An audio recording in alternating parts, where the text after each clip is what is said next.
বন্ধুরা good evening সকলকে। এখন বাজে 6:36। আমি বানাচ্ছি গাজরের হালুয়া।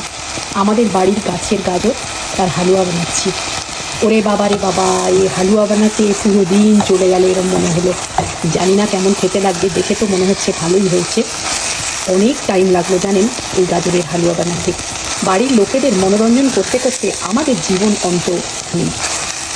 তবে এই গাজরের হালুয়াটি আমার মনে হচ্ছে খুব সুন্দর খেতে লাগবে।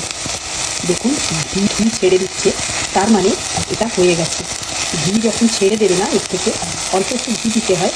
গাজরটা প্রথমে ধুয়ে ভালো করে ক্র্যাশ করে নিয়েছি, তারপরে ওটাকে হালকা ঘিয়ে ভেজে নিয়েছি। প্রায় 2 চামচের মতো ঘি দিয়েছিলাম, তারপরে ভেজে নিয়েছি। ভেজে নিয়ে দুধ ঢেলে দিয়েছি। দুধ ঢেলে দিয়ে প্রায় 2 লিটারের মতো দুধ দিয়েছি। তারপরে নেড়ে নেড়ে নেড়ে নেড়ে গাজর পুরো সিদ্ধ হয়ে গেছে। তারপরে কী করেছি, সামান্য একটু খোয়া ক্ষীর দিয়েছি, একটু কিশমিশ দিয়েছি, দিয়ে ভালো করে সিদ্ধ। এই যে সাইডে ধরে উঠছে, এবারে হালকা করে দিতে হবে। অবশ্য নিচে ধরেনি, সাইডেই ধরে গেছে। এই যে নিচে এখনও ধরেনি। যাই হোক, হালকা করে ভেজে নিয়ে তারপরে দুধ ঢেলে দিয়েছি, খোয়া ক্ষীর, একটু কিশমিশ দিয়েছি, একটু এলাচ দিয়েছি, দিয়ে এটাকে নেড়ে নেড়ে নেড়ে নেড়ে এই যে গাজরের হালুয়া তৈরি হয়ে গেছে।